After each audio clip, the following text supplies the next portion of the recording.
सियावर रामचंद्र की जय, छत्रपती श्री शिवाजी महाराज की जय, धर्मवीर श्री संभाजी महाराज की जय, भारत माता की जय।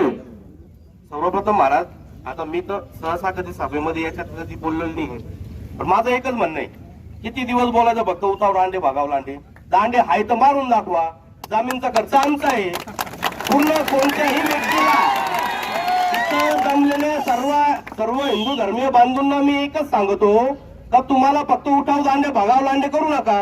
एखादा व्यक्ती मुततोय, मुतून आपल्याला तो चिकन खायला देतोय आणि त्या व्यक्तीला तुम्ही सुरक्षित जाऊन देतात, आणि त्या व्यक्तीला जो व्यक्ती व्हिडिओ काढत होता सगळ्यात पहिले त्याचा आभार मानतो, आणि दुसरं खंत अशी आहे का त्याला सुरक्षित जाऊन कसं दिलं तुम्ही लोकांनी। म्हणजे त्याच्यात मी तुम्हाला सांगतो, त्या दिवशी समजा एखादा आपला पोलीस बांधव असला, त्यांनी पण ते मूत्र विसर्जन झालेल्या चिकनचं सेवन केलं असेल, मटणाचं सेवन केलं असेल, आपण पाहतो का ते कोणतं पाणी वापरता काय करता। हा एवढं आपला हिंदू बांधव फक्त उठाव दांडे भागाव लांडे, अरे एकदा मारा, पळून दाखवा ना, गुन्हे दाखल होतील, आमच्या सारखे सक्षम लोक तुमच्या पाठीशी उभे। आपल्याला ही मोर्चा काढायची वेळच येणार नाही, एवढ्या संख्येने जाऊन त्याला चोपलं असतं तर तेवढं पुरलं असतं।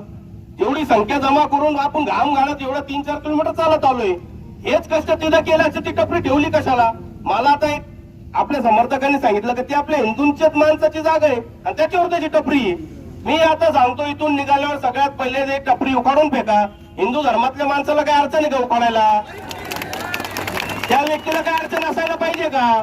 एखादा व्यक्ती मूत्र विसर्जन करून आपल्याला खायला देतोय, आपण ते खातो, बिन लाण्यासारखं आपले हे गांडू हिंदू झालेले आपले लोक त्याच्याकडे जाऊन चिकन मटण घेणार। थोडीशी लाज वाटायला पाहिजे आपल्या लोकांना।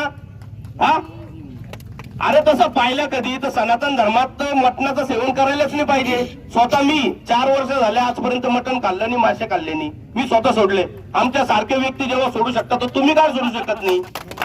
एक दिवस कधी तुम्हाला सांगतो, आपले 85% हिंदू मधून फक्त 5% लोकांनी जरी नॉनव्हेज सोडलं, त्या भिकाऱ्यांकडनं काही घेतलं नाही ना, ते तुमच्या घरासमोरून भीक मागतील। ते त्यांचं पूर्ण जीवन चरित्र आपल्या अस्तित्वावर आहे, त्यांचं पूर्ण जीवनचक्र आपल्या अस्तित्वावर आहे लोक। आणि मी तर यांना मुसलमान एक तर मानतच नाही, कारण की तुम्हाला सांगतो, मुस्लिम लोकात मोबाईल वापरू शकत नाही, त्या लोकांमध्ये कोणताही डिजिटल फोटो काढू शकत नाही, त्या लोकांमध्ये फुकटची सुविधा घेऊ शकत नाही, त्या लोकांमध्ये आपल्या प्रवारामध्ये हॉस्पिटल तिथे जाऊन फुकटची सुविधा घेऊन डिलिव्हरी करू शकत नाही, या लोकांना बँक अकाउंट चालत नाही।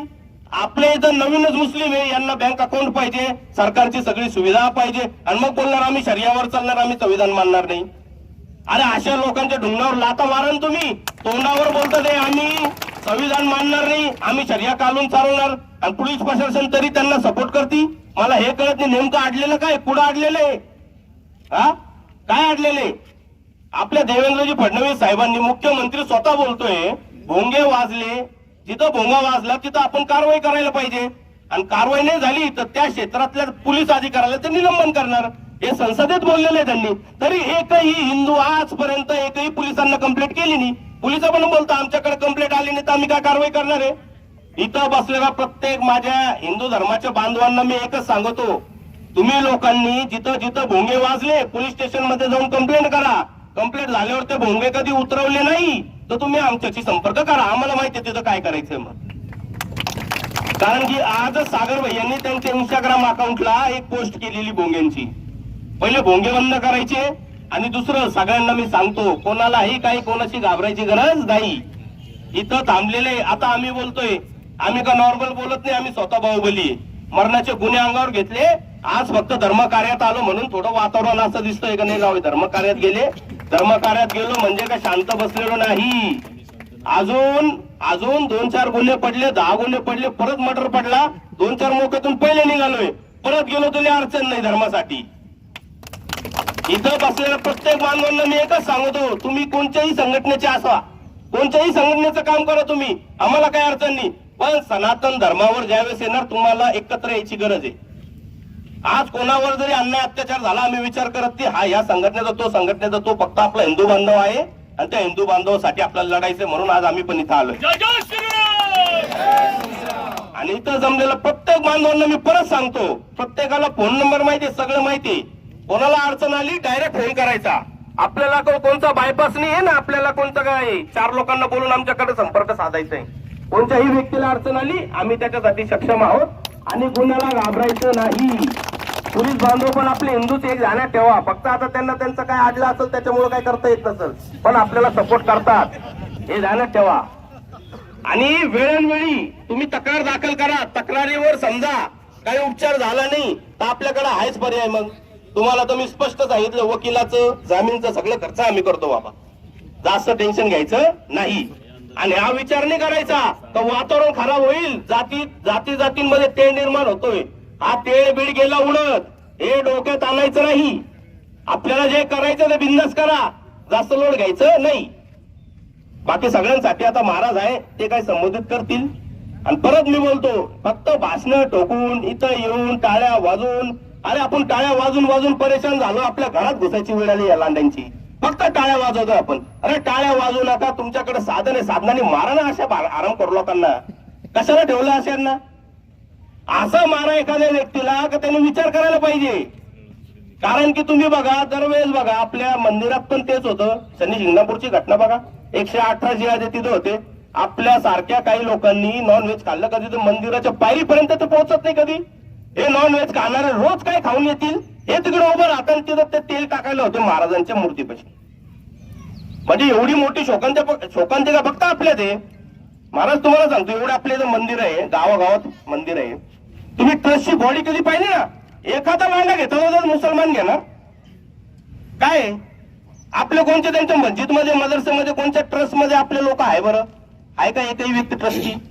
आपल्या लोकांना सर्व धर्म समभावचा असा किडा चढलेला आहे का त्यांच्या आपल्या मंदिर आपण एखादा बनवलं, एखादा मुसलमान त्याच्याच घेतात. किती गावात मी पाहिलं, लोकसंख्या आपली 90च्या पुढे आहे, तिथं सरपंच मुसलमान. अरे हे कोणचं?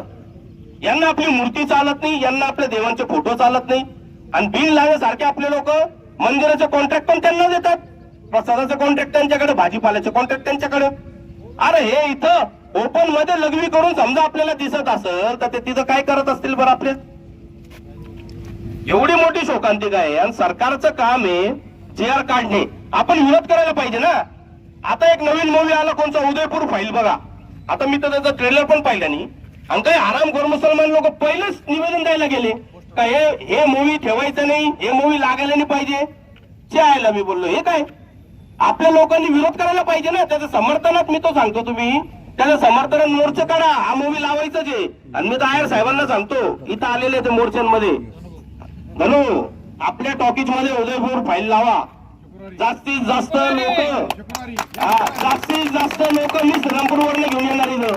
आणि इथं बसल्या सर्व हिंदू धर्माच्या लोकांना मी सांगतो, आपण जास्तीत जास्त संख्येने जसा छावा चित्रपट बघितला, असा उदयपूर फाईल बघा. नेमकं काय लांड्यांना असं नेमकं काय टोचलं उदयपूर फाईल मध्ये? हा, यांचं काहीतरी अजून ओपन होणार आहे, आपला हिंदू बांधव जागा होईल ना. आपण अशा मूवींना 100% समर्थन करायला पाहिजे. आणि ज्या व्यक्तीला अडचण असली, तिकीटचा खर्च मी करतो. एवढं बोलून 2 शब्द मला थांबवतो. जय श्रीराम. या ठिकाणी